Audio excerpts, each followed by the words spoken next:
Yes, good morning everyone. I am Sanjay Kumar Gupta, Assistant Professor Electrical Engineering.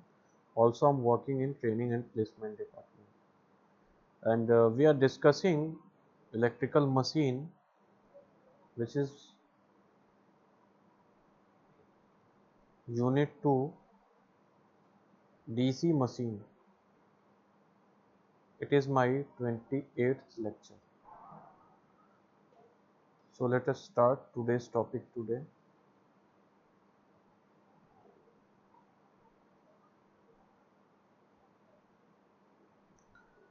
Now, generating तथा motoring action में क्या difference होता है, उसके सिद्धांत को हम लोग डिस्कस करने वाले हैं. देखिए, generating action, whatever generator is going to perform action, that is called generating action. अब डिस्कस करने से पहले मैं बताना चाहूँगा, मोटर का डेफिनेशन आपको बताया गया था. मोटर जो है आपका इलेक्ट्रिकल एनर्जी को कन्वर्ट करेगा, that is in mechanical energy. Okay. और जनरेटर जो है, जनरेटर वो क्या करेगा, आपका मैकेनिकल एनर्जी को कन्वर्ट करेगा, that is in electrical energy. Okay.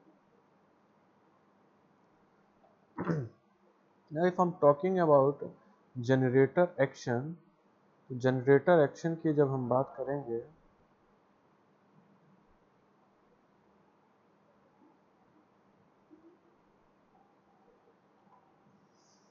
देखिए,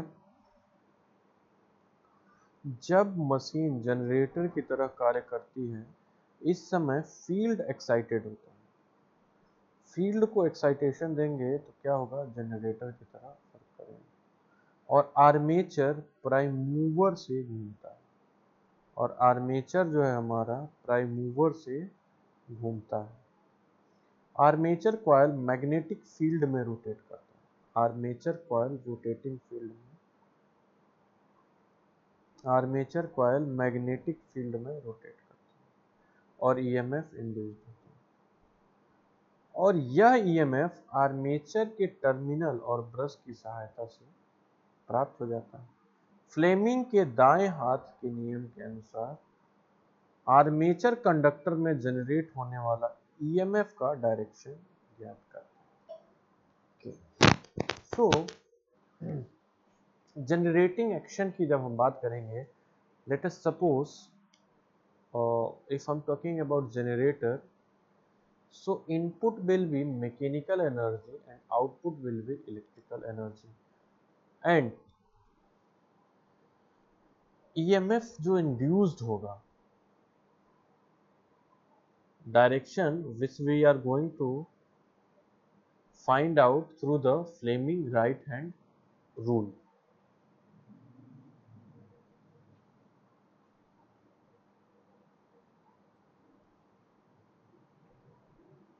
मशीन के अंदर जो EMF हमारा जनरेट हुआ है, जनरेटर है, ये हमारा क्या है, दैट इज EG. यदि जनरेटर से no load current means load connect ही ना हो, उस समय के केस में हमारा क्या होगा, करंट की वैल्यू 0 हो जाएगी. मीन्स लोड कनेक्टेड ही नहीं है. If there is no load RL नहीं है, जब लोड कनेक्ट नहीं होगा means there is open circuit. और ओपन सर्किट में हमें पता है कि करंट की वैल्यू क्या होती है, 0 होगी. ओपन सर्किट में हमारा क्या होगा, करंट की वैल्यू 0 होगी. लेकिन ओपन सर्किट के अक्रॉस हमारा वोल्टेज एग्जिस्ट करेगा and that is equals to terminal voltage. देखिए, जनरेटिंग एक्शन को समझने के लिए आपका यहाँ दिखाया गया फिगर में, देखिए ये हमारे साउथ और ये नॉर्थ पोल है. मैग्नेटिक फील्ड लाइन हमारी जो है नॉर्थ से साउथ की तरफ जाएंगे. ओके. नाउ हमने क्या किया है, ये जो आर्मेचर है हमारा, इसको दो पार्ट में ब्रेक कर दिया है समझाने के लिए. तो ये जो हमारा जो क्रॉस है, ये देखिए इनसाइड के लिए है. क्रॉस क्या है, दैट रिप्रेजेंट इनसाइड. और डॉट दैट रिप्रेजेंट आउटसाइड.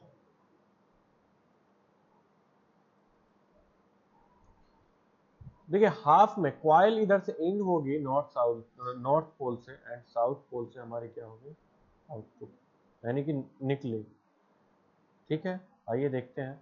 यदि जनरेटर को कुछ लोड से कनेक्ट करते हैं, मींस नो लोड के कंडीशन में अब जनरेटर को हम नहीं रखने वाले, हम क्या करेंगे, धीरे धीरे उस पर लोड को डालेंगे। उस केस में क्या होगा, तब जनरेटर में क्या होगा, जैसे लोड जब हमने कनेक्ट किया, कोई भी आरएलसी कोई भी लोड कनेक्ट कर सकते हैं। लेट सपोज अगर जो हमने आरएल लोड क्या कर दिया, कनेक्ट किया, जैसे ही आरएल लोड को हम क्या करते हैं, इंसर्ट करेंगे,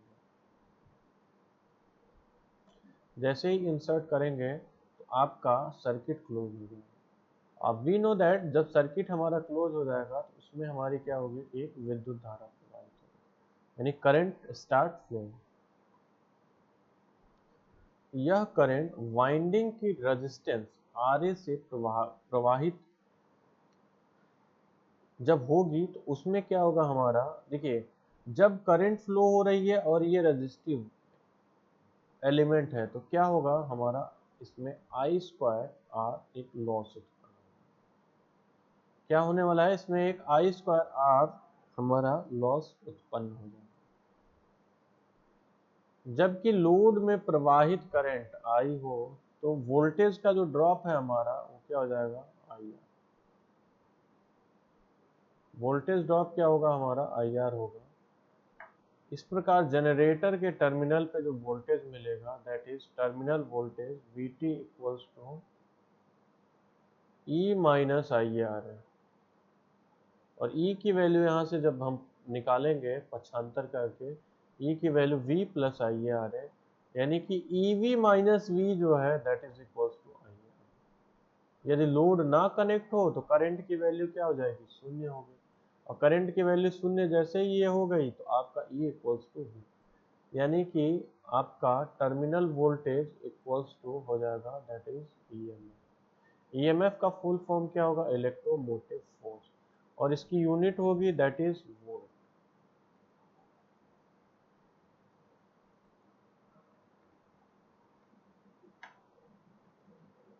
now moving toward next, motor action.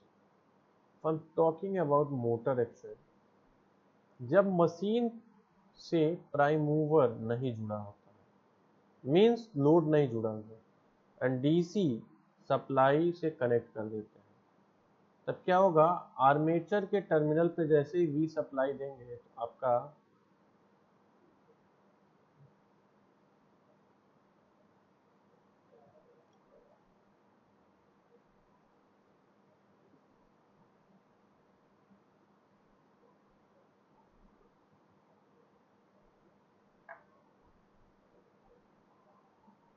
यहाँ मोटर एक्शन, इसको समझने के लिए देखिए डायरेक्शन ऑफ रोटेशन जो हम फाइंड आउट करेंगे, that is based on Fleming के लेफ्ट हैंड रूल के थ्रू इसमें आइडेंटिफाई कर लेंगे। ये हमारे नॉर्थ एंड साउथ क्या है, मेन पोल्स है, और मैग्नेटिक फील्ड्स लाइन जो चलेंगी that will start from north to south.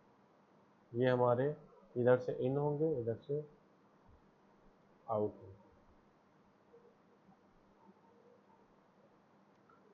देखिए इसमें जब आर्मेचर सर्किट क्लोज है उस केस में क्या होगा, आर्मेचर कॉइल में करंट प्रवाहित होगी।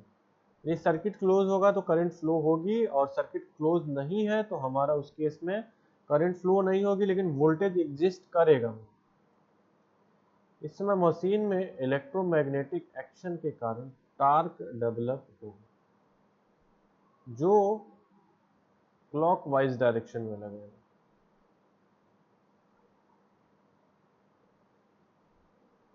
आर्मेचर जब रोटेट होता है तो उसमें ईएमएफ क्या होगा, इंड्यूस होगा। और मोटर की केस में हम बात करेंगे तो बैक ईएमएफ इंड्यूस्ड होगा, और जनरेटर में आपका जनरेटेड ईएमएफ इंड्यूस्ड होगा। अब लेंज के नियम से इंड्यूस्ड ईएमएफ के डायरेक्शन को ज्ञात करते हैं। इंड्यूस्ड ईएमएफ के डायरेक्शन को ज्ञात करने के लिए हम क्या करेंगे, इंड्यूस्ड ईएमएफ के डायरेक्शन को ज्ञात करने के लिए हम क्या करने वाले हैं, लेंज लॉ का उपयोग करेंगे। Lenz law. अब देखिए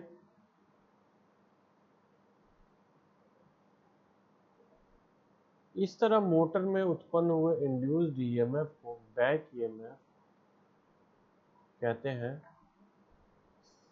supply voltage back EMF voltage के रेजिस्टेंस और करंट के गुणनफल के योग के बराबर है, यानी V equals to EB plus IA। V equals to EB plus IA। यह क्या है हमारा मोटर का समीकरण। अब हम बात कर लेते हैं, यहाँ पे एक हमारा लॉ आया है लेंज लॉ, यानी प्रेरित विद्युत वाहक बल की यहाँ बात करता है।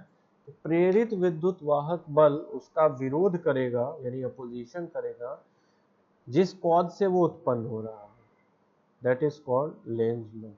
यानी कि जो जिससे उत्पन्न हो रहा है वो उसी का क्या करेगा, विरोध करेगा।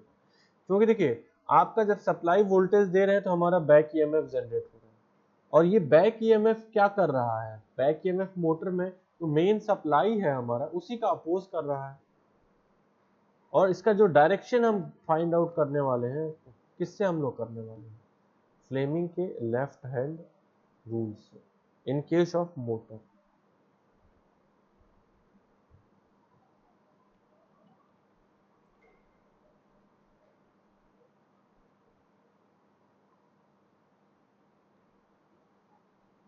So this was enough for today.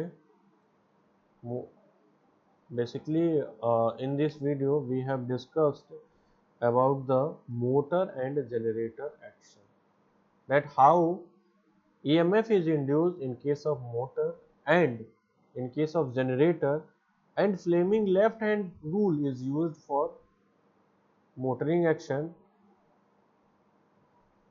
and right hand for the generating action। और डायरेक्शन को ज्ञात करने के लिए अभी हमने बताया है कि एक लेंज लॉ को हम लोग यूज करते हैं। और बेसिक कॉन्सेप्ट में ही आता है कि सर्किट अगर जो आपका ओपन है, ओपन सर्किट में करंट की वैल्यू हमेशा क्या होगी, शून्य होगी। ओपन सर्किट में करंट की वैल्यू हमेशा शून्य होगी, लेकिन वोल्टेज वहां पे जरूर एग्जिस्ट करेगा। So I think it's enough for today. Thank you.